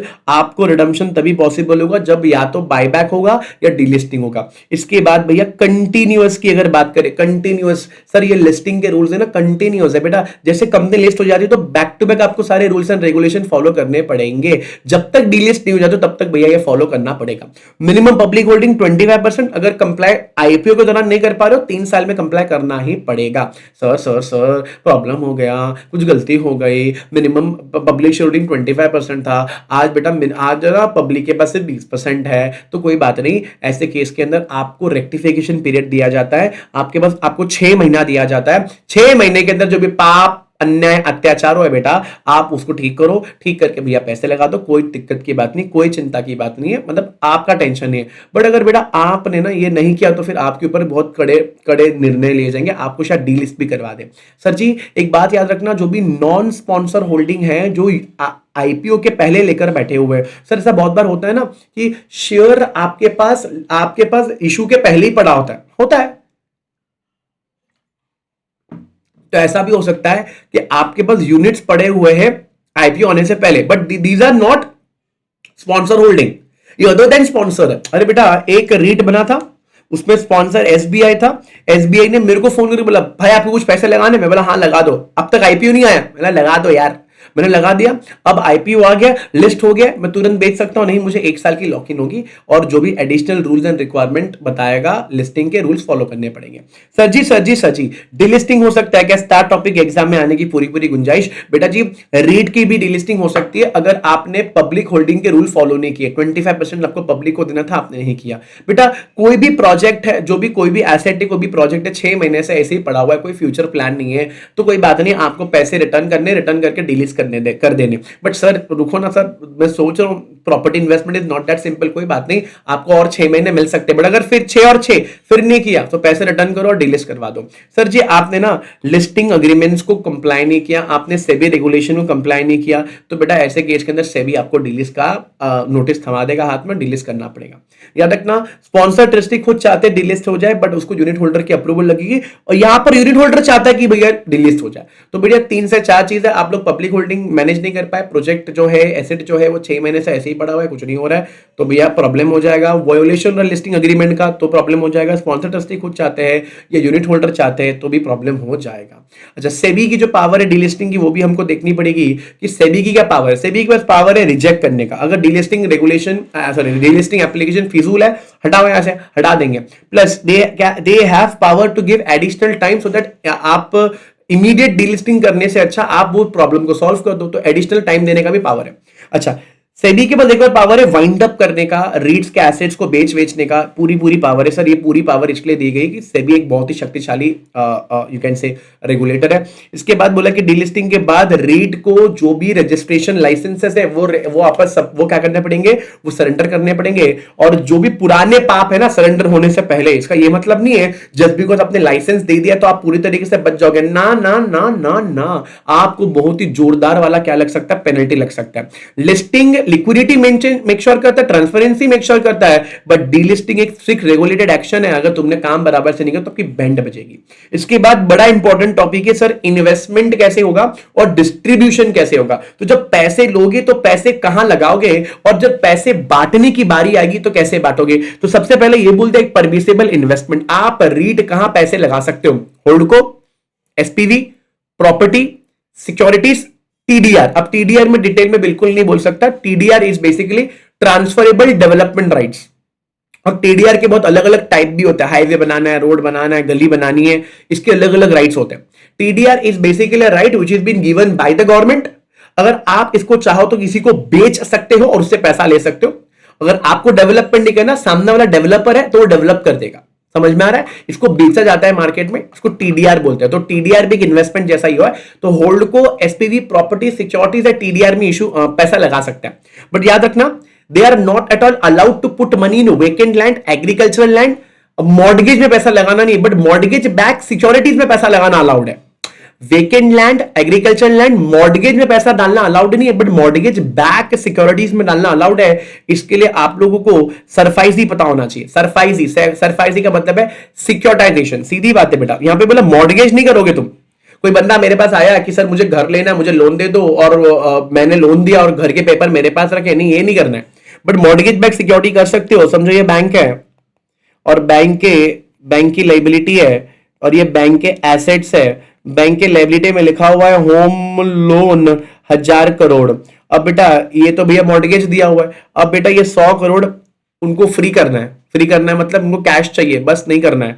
तो उन लोग क्या करते हैं, उसको पेपर के टुकड़े में बनाते हैं, पेपर का टुकड़ा बनाते हैं और पेपर का टुकड़ा बनाकर पता है क्या करते हैं भैया, एआरसी को बेच देते हैं। एआरसी का मतलब होता है एसेट रिकंस्ट्रक्शन कंपनी। बहुत बार रीट्स भी इसको खरीद लेती है, बिकॉज इसका जो बैकअप है वो क्या है, कुछ ना कुछ घर ही होगा बेटा। तो इसको बोलते हैं मॉर्गेज बैक्ड सिक्योरिटीज, एमबीएस बोलते हैं। तो एमबीएस में इन्वेस्टमेंट करना अलाउड है, बट मॉर्गेज देना अलाउड नहीं है। इसके बाद बोला भैया इन्वेस्टमेंट वाया एसपीवी। सीधी बात है भैया, रीट पैसे लगा सकते हैं डायरेक्ट होल्डको पे, और होल्डको का कम से कम 50% होल्डिंग रीट के पास होना चाहिए, या तो रीट के पास 26% एसपीवी के होने चाहिए। तो अभी मैं बोल रहा हूं ये मेरा एसपीवी है। तो ये मेरा एसपीवी कभी बनेगा जब 26% होल्डिंग रहेगा रीट का। या तो डायरेक्टली रीट एसपीवी का होल्ड करेगा, या तो रीट होल्डको के थ्रू कम से कम 26% होल्ड करेगा। बस याद रखना, कोई भी शेयर होल्डर रीट को सेबी के रूल्स एंड रेगुलेशन से रिस्ट्रिक्ट नहीं कर सकता। प्लस मैनेजर प्लस ट्रस्टी ये मेक श्योर करना है जो रीट है और रीट के जो भी यहां वहां होल्डिंग है इतने सारे एसपीवीज में, वहां पे जो भी वोटिंग राइट्स है वो प्रॉपरली एक्सरसाइज होना चाहिए। अब एलोकेशन की बात करूं, कम से कम 80% आप लोगों को completed and income generating properties में लगाना अलाउड है, और 20% ज्यादा से ज्यादा 20% अलाउड है कंस्ट्रक्शन, वो भी अंडर कंस्ट्रक्शन या प्रॉपर्टीज में पैसा लगाना, अंडर कंस्ट्रक्शन प्रॉपर्टी में पैसा लगाना, किंवा debt in real estate. Debt in real estate का मतलब क्या बेटा, डेट इन रियल एस्टेट का सीधा और साधा मतलब यही होता है कि भैया जी, डेट इन रियल एस्टेट में सीधा और साधा मतलब ये होता है भैया जी कि भैया आपने कर्जा दिया रियल एस्टेट को, चलेगा बेटा, ठीक है। But 20% maximum. Listed unlisted equity खरीदना अलाउड है। ओ माय गॉड, बोल रहे सर शेयर बाजार से शेयर खरीद लो। अबे कोई भी कंपनी का शेयर बाजार से शेयर नहीं खरीदना है, ऐसे शेयर खरीदना है बेटा, ऐसे शेयर खरीदना है जिसका 75% इनकम, जिसका 75% इनकम कहां से आता है, रियल एस्टेट से आता है। और आप गवर्नमेंट सिक्योरिटीज में भी लगा सकते हो, टीडीआर में भी लगा सकते हो, एफएसआई में भी पैसा लगा सकते हो। एफएसआई का मतलब होता है floor space index. Definitely detail में बताऊंगा तो आप दीवाने बन जाओगे इस टॉपिक के। हम रेगुलर क्लास में डिटेल में डिस्कस करते हैं एफएसआई कैसे होता है, एफएसआई कैसे बेचता है। अभी सिर्फ एग्जाम ओरिएंटेड है, तो आपको याद रखना है कि एलोकेशन ज्यादा से कम से कम 80% कंप्लीटेड इनकम जनरेटिंग में करना है, और कम से कम 20% आप मतलब ज्यादा से ज्यादा 20%, मैक्स टू मैक्स 20% आप लोग under construction property, unlisted listed equity पे पैसा लगा सकते हो। बट उन्हीं कंपनी से पैसा लगा सकते हो जो कंपनीज क्या है बेटा, जिसका 75% इनकम कहां से आ रहा है, 75% इनकम रियल एस्टेट से आ रहा है। याद रहेगा ये बात, 75% बोलो कहां से आ रहा है, रियल एस्टेट से आ रहा है। फिर रिस्ट्रिक्शंस की बात करें भैया, बेटा आप लोगों को रिस्ट्रिक्शन है कि भैया आप लोग के ऊपर रिस्ट्रिक्शन है। रिस्ट्रिक्शन क्या है बेटा जो भी एसेट्स है ना, मेरी बात याद रखना, जो भी एसेट्स है ना, जो एसेट्स है वो आपको कम से कम 3 साल होल्ड करना ही पड़ेगा। अगर आप 3 साल से पहले उसको बेच दोगे तो नहीं चलेगा। इसका मतलब है what are the restrictions. Restriction ये कहता है कि भैया रिस्ट्रिक्शन एक नंबर वाला बात ये कहता है, और वो क्या कहता है मालूम है, कि भैया आपको कम से कम 3 साल तो होल्ड करना ही पड़ेगा। 3 साल से ज्यादा तो आप तो बल्ले बल्ले होल्ड करो। इसके बाद आप इन्वेस्ट नहीं कर सकते in the units of other REIT. जैसे म्यूचुअल फंड में फंड ऑफ फंड था ना, आप म्यूचुअल फंड हो, आप पैसे ले रहे हो, आप किसी और के फंड में पैसे लगा रहे हो, वो अलाउड था, यहां पर अलाउड नहीं है। आप लोग उधार नहीं दे सकते हो। हाँ, उधार देना है तो होल्ड को एंड एसपीवी को डेफिनेटली उधार दे सकते हो। को इन्वेस्टमेंट रूल का मतलब क्या होता है सर, सीधी बात यही है कि भैया जी जो हमारे इन्वेस्टर्स है, अभी एसपीवी में मैं बोल रहा हूं 26% मेरा होना चाहिए। अरे बाकी भी तो लोग रहेंगे ना उसके अंदर, इसका मतलब को इन्वेस्टमेंट हुआ। मैं बोल रहा हूं होल्ड को में कम से कम 50 मेरा होना चाहिए, बट किसी और का भी हो सकता है ना। तो बेटा ऐसे केस में अगर कोई इन्वेस्टमेंट है तो कोई भी फेवरेबल टर्म्स उनको नहीं होना चाहिए, अगर होगा तो सेम होगा। ठीक है, और हमेशा जब भी पैसे डिस्ट्रीब्यूट होंगे तो प्रोराटा डिस्ट्रीब्यूशन होगा। अब मेरी बात समझना बेटा, रेंट आएगा तो यूनिट होल्डर को मुझे भाड़ा देना पड़ेगा। अरे भाड़ा मतलब उसको डिविडेंड बोलेंगे। तो जनरल रूल क्या है बेटा, कम से कम 90% of net distributable cash flow आप बांट दोगे। सर 90% क्यों बोल रहे हो बेटा? 90% कम से कम है, आप 99 बांट दो, 95 बांट दो, 92 बांट दो, कोई दिक्कत की बात नहीं है। सर जी काट क्यों रहे पैसा? अरे बेटा जो लोग पैसा मैनेज कर रहे हैं ना, जो आपका इतना प्रॉपर्टी मैनेज कर रहे हैं, उनको भी तो अपना घर बार चलाना है बेटा। अच्छा याद रखना, ये जो देने की फ्रीक्वेंसी वो 6 महीने में एक बार है कम से कम। सर मुझे हर महीने देना है तो दो ना, मैंने कब रोका है बेटा? बट आपको एटलीस्ट 6 महीने में एक बार तो भी देना ही देना है। और याद रखना, जब से आपने डिक्लेयर किया हुआ है 15 दिन के अंदर आप लोग को पूरा पेमेंट करना है, नहीं करोगे 15% पेनल्टी लग जाएगा, जो हमने पहले ही पढ़ लिया है। ये पढ़ो, बहुत मजेदार है। जब भी कैश डिस्ट्रीब्यूट करोगे, एसपीवी होल्डको को देगा या रीट को देगा? तो 90% देगा। सुना मैंने क्या बोला? मैंने बोला भैया ये रीट है, मेरे नीचे होल्डको है, उसके नीचे एसपीवी है, उसके नीचे एसेट है। समझा? अब एसेट से कमाई होगी तो एसपीवी को आ गई 100% कमाई। ये जब डिस्ट्रीब्यूट करेगा ये 90% डिस्ट्रीब्यूट करेगा। कोई दिक्कत तो नहीं है, ये तो लिखा हुआ है। होल्ड को जब रीड को देगा, यानी होल्ड को जब रीड को देगा, होल्ड को जो रीड को देगा वो कितना देगा? लिखा है 100% देगा। ऑब्वियसली बात है 100% देगा। 100% किसका देगा? जो पैसा एसपीवी से आया है, क्योंकि एसपीवी ऑलरेडी 90% काट के, मतलब 10% काट के मेरे को दे रहे हैं ना, तो मैं और 10 काट के फिर 80 दूं क्या ऊपर? नहीं बेटा, ये जो 90 आया है ना अभी नीचे से, ये ऊपर पूरा दे देगा। अच्छा, ऐसा हो सकता है होल्ड को कुछ एसेट डायरेक्टली होल्ड करता होगा, उसकी कमाई उसको आई होगी, अब वो जो कमाई है वो 90% देगा। तो समझा मैंने क्या बोला? मैं अगर होल्ड को, मेरे नीचे एसपीवी ऑलरेडी काट के मुझे पैसा दे रहा है, तो मुझे जब वो कटा हुआ पैसा ऊपर दूंगा मैं, तो मुझे पूरा पैसा देना पड़ेगा। बट अगर मैं होल्ड को, मेरे पास डायरेक्टली कोई एसेट है और मुझे उससे इनकम आ रही है, तो बेटा मैं 10% अभी काटूंगा, बिकॉज मेरे एडमिन खर्चे होंगे और फिर ऊपर पास ऑन करूंगा। तो समझा मैंने क्या बोला? और बेटा अल्टीमेटली रीट के पास, अगर रीट के पास भी डायरेक्ट इनकम हो रही है तो रीट भी 90% पैसा बांट देगा। ये मैक्सिमम पीरियड है। आई होप आप मेरी बात समझ गए। सर याद रखना, अगर कोई भी पैसे री इन्वेस्ट आप नहीं कर रहे हो बेटा, पैसे ऐसे ही पड़े हुए, तो गवर्नमेंट ने बहुत सिंपल से बात ये बोली है, आपको अगर आप इन्वेस्टमेंट नहीं कर रहे हो तो आपको 1 साल में, अगर आप इन्वेस्टमेंट नहीं करोगे तो 90% डिस्ट्रीब्यूट कर दिया जाएगा। अगर री इन्वेस्ट करना है तो भैया कोई डिस्ट्रीब्यूशन करने की जरूरत नहीं है। अगर कोई भी बंदा डिविडेंड डिस्ट्रीब्यूशन नहीं कर रहा है, डिविडेंड मतलब भैया कोई बंदे को हमने डिविडेंड बांटा बट बंदा आ नहीं रहा है, तो ऐसे केस के अंदर बेटा उसके पूरे पैसा आईपीएफ में ट्रांसफर हो जाएंगे। Let's talk about borrowing and deferred payment. Borrowing and deferred payment का मतलब क्या है? रीट क्या लोन लेकर अपना काम कर सकते हैं? सरकार बोलता है देखो, जो भी लिस्टेड रीट होती है ना, वो उनके पास पावर होता है कर्जा उठाकर भी काम करना, ठीक है। बट कर्जा उठाने के लिए एक लिमिट है। लिमिट में आपको बोल देता हूं, जो भी रीट का वैल्यू है, रीट का जो भी एसेट वैल्यू है, उसका 49% आप लोन ले सकते हो। सुना मैंने क्या बोला? रीट का जो भी एसेट वैल्यू, समझो ये रीट है, ठीक है, रीट का एसेट है 100 करोड़, तो भैया रीट का एसेट अगर 100 करोड़ है तो आप 49 करोड़ का बोलो क्या ले सकते हो? लोन ले सकते हो, और लोन लेकर भैया अपना कामकाज आगे बढ़ा सकते हो।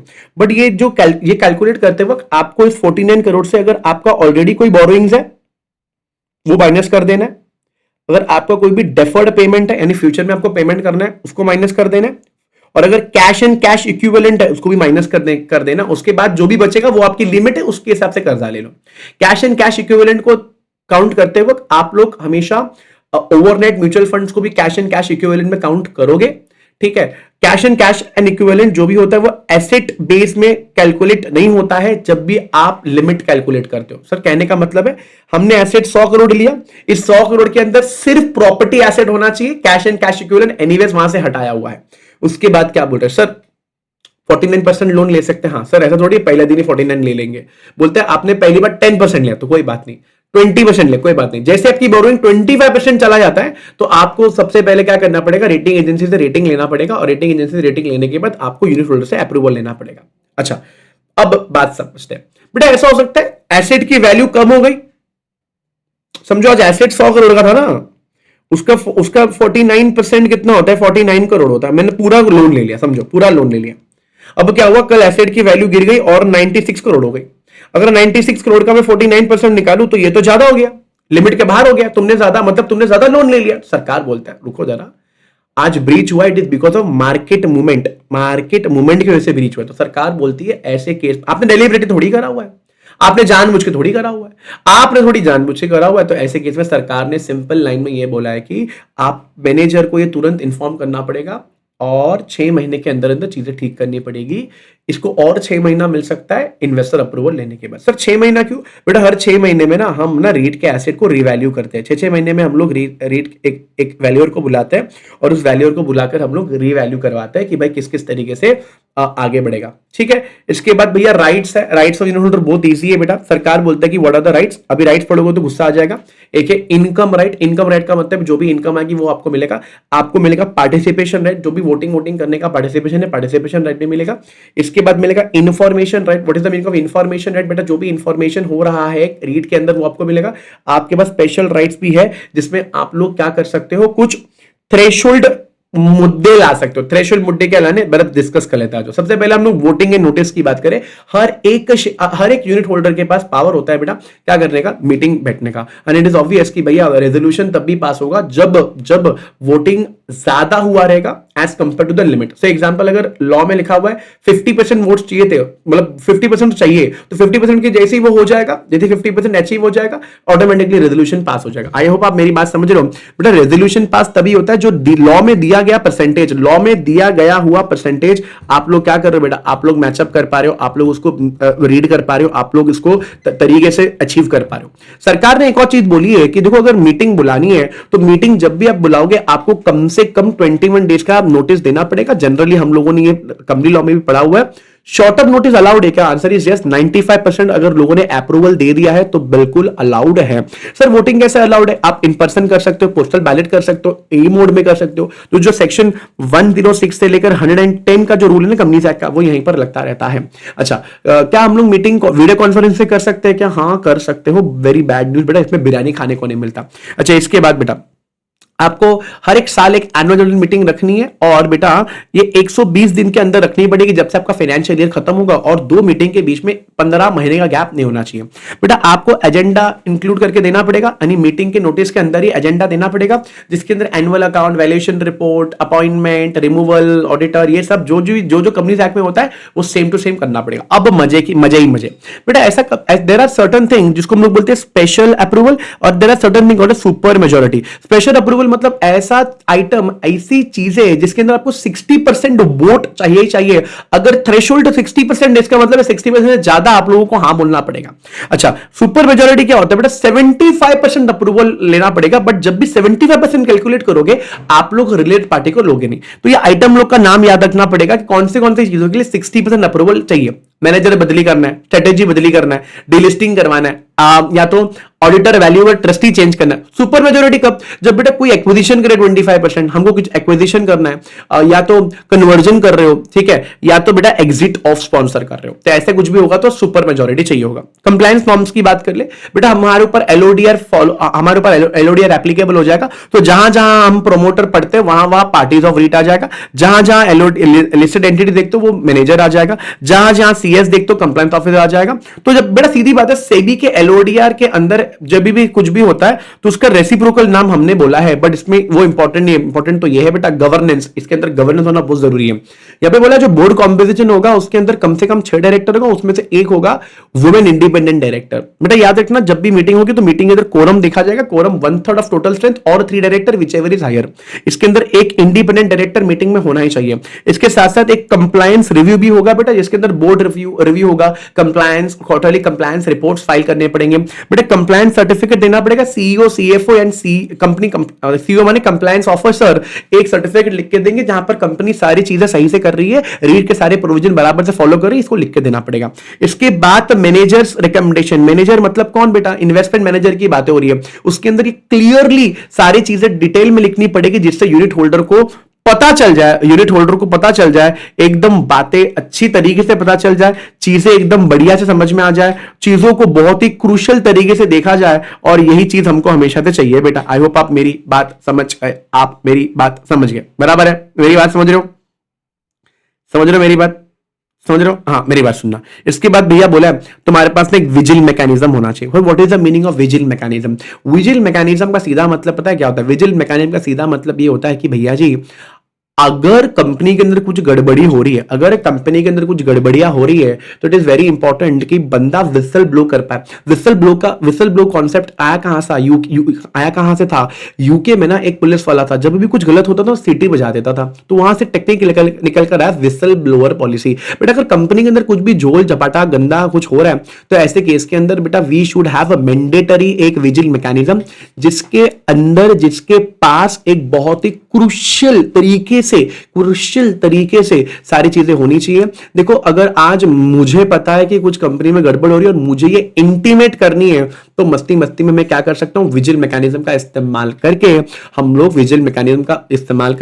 हम लोग डायरेक्टली ऑडिट कमेटी के चेयरमैन के पास पहुंच जाएंगे और अपना प्रॉब्लम बता देंगे। इसमें मुझे पूरी सेफगार्ड मिलती है, मुझे कोई कंपनी से निकाल नहीं सकता, मेरे सैलरी को डाउनग्रेड नहीं कर सकते हो।